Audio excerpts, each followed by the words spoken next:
दोस्तों आप सभी का स्वागत करता हूं अपने YouTube चैनल लेट्स डिस्कस में। दोस्तों आज है 6 अगस्त 2020।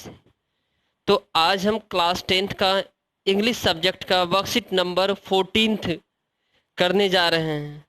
इस वर्कशीट में दोस्तों आपको जो ये तो वर्कशीट है और साथ साथ में आंसर है, बहुत ही बेहतर तरीके से मैंने हैंड रिटन मेड में आपके लिए प्रिपेयर किया है।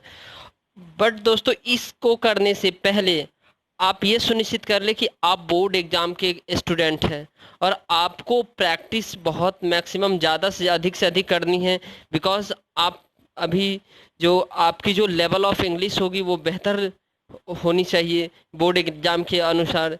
तो दोस्तों आइए इसमें पहले इस पैसेज को समझते हैं, फिर उसके बाद इसका सॉल्यूशन हम करेंगे।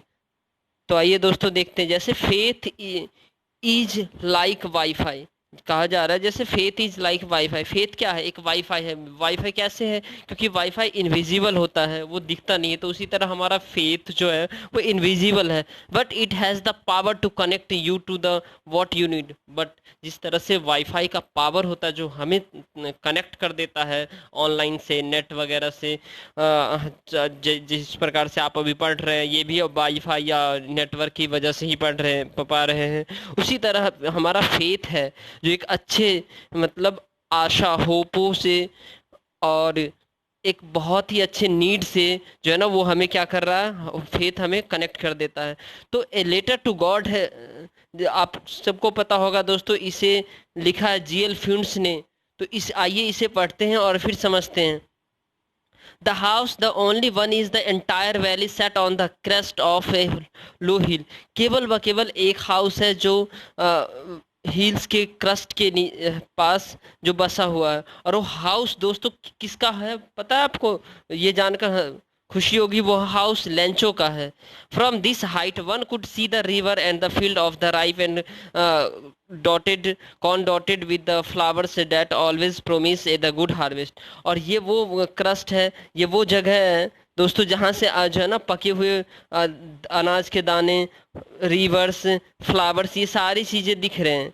The only things the faith needed was a down pour और एटलीस्ट ए शोर। तो उस दोनों के बीच में एक फेथ की ज़रूरत है, जो फेथ ही इसको ज़रूरत है। Throughout the morning Lencho was know his field intimately had done nothing else but seek a sky towards the north east. Now we are really going to the get some. तो Lencho सुबह सुबह जो है ना जाता है अपने खेतों में घूमने, और उसके बाद जो है ना आकाश की तरफ, नॉर्थ ईस्ट आकाश की तरफ देखता है।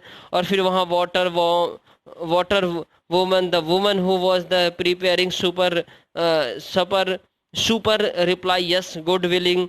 वो बहुत अच्छा कर रही है, उसने रिप्लाई किया। It was the during the meal that just a Lencho has predicted big drop of the rain began to fall. और लेंचो जब जो मतलब कुछ दूर चलने के बाद उन्होंने भी ये प्रेडिक्ट किया था, जो अभी जो रेन ड्रॉप है वो काफ़ी मतलब जो काफ़ी मतलब वो ज़्यादा होने वाला है, चालू होने वाला है, मतलब rain drop.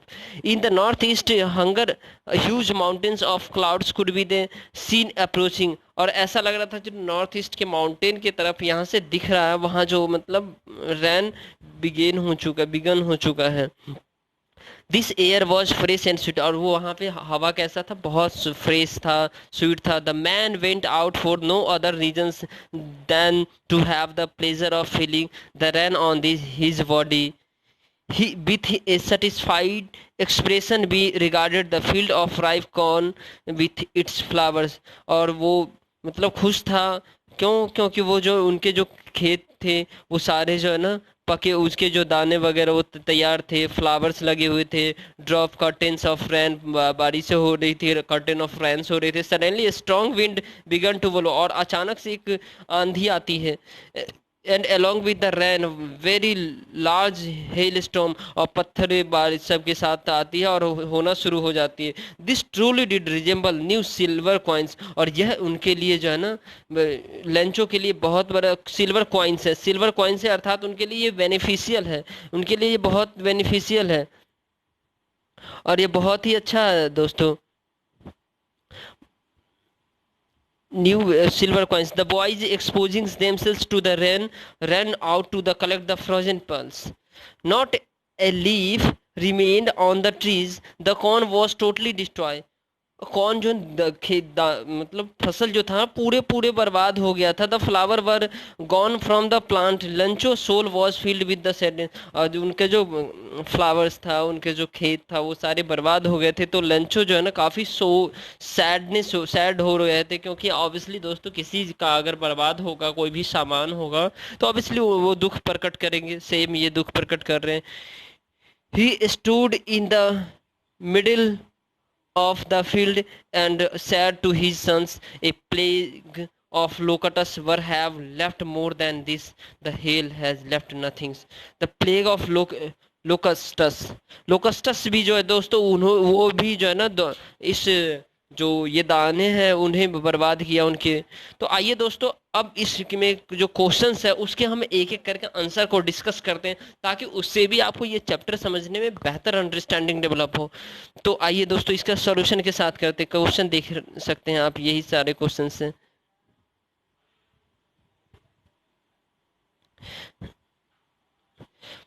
Where was Lancho house located?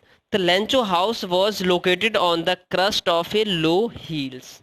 First का आंसर ये है दोस्तों। Second, what could be seen approaching in the northeast? The huge mountain of the clouds could be seen approaching in the northeast. North east में के तरफ क्या दिख रहा था, अप्रोचिंग ऐसा लग रहा था।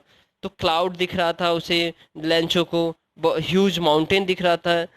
Why did the Lencho go out? Lencho बाहर क्यों जाता है? Lencho went out to have the pleasure of feeling the rain on the his body. और वो प्लेजर लेने जा रहा था, खुशी लेने जा रहा है जो उस बारिश का, वो इसीलिए वो बाहर गया था। क्वेश्चन नंबर 4 है दोस्तों, वाई डिड द लेंचो से the rain drops were the like new coins? The Lencho said that the rain drop were the like new coins because they were very useful for crop. इसलिए उन्होंने new coins बोला, क्योंकि वो जो rain drop था वो एक useful है क्रॉप के लिए। क्वेश्चन नंबर 5 है दोस्तों, देखते हैं। What happened to the rain suddenly? अचानक क्या हो जाता है? Suddenly a strong wind began to the blow, and along with the rain very large hailstones began to fall. अचानक से एक आंधी तूफान की तरह, और उसमें बारिश, आंधी तूफान, पत्थर ये सब आने लगते हैं और बारिश आने लगते हैं। क्वेश्चन नंबर 6 है, the frozen pulse refers to which things in this paragraph? तो दोस्तों इस पैराग्राफ में जो फ्रोजन पल्स है वो हेल स्टोन्स को रेफर्स कर रहा है। क्वेश्चन नंबर 7 देखते हैं दोस्तों, what were the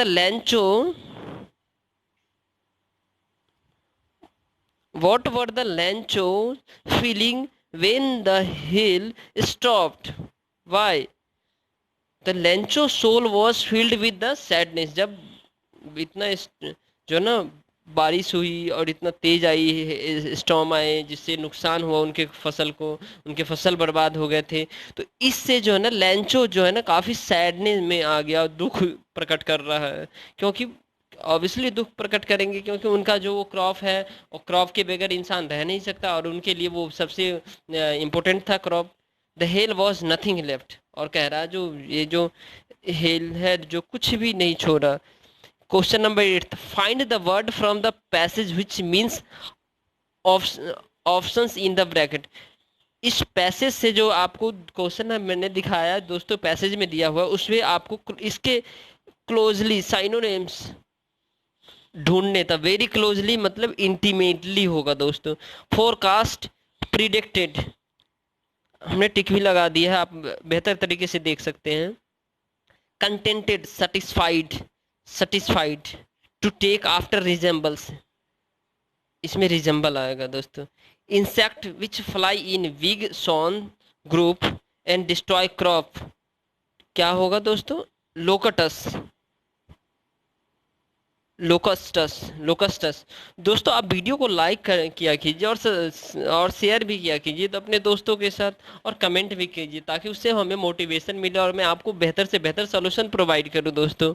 question number 9 देखते हैं दोस्तों, give an antonym of the word. Sadness का अपोजिट क्या होता है, प्लेजर होता है। तो इसमें ब्रैकेट में दे रखा है, इसमें से आपको एक चूज करना है, तो प्लेजर होता है। रीस्टोर्ड का क्या होता है, तो डिस्ट्रॉय होता है, डिस्ट्रॉयड मतलब रीस्टोर और डिस्ट्रॉयड बर्बाद करना, कोई बचा लेता है कोई बर्बाद कर देता है, तो इसका जस्ट अपोजिट है।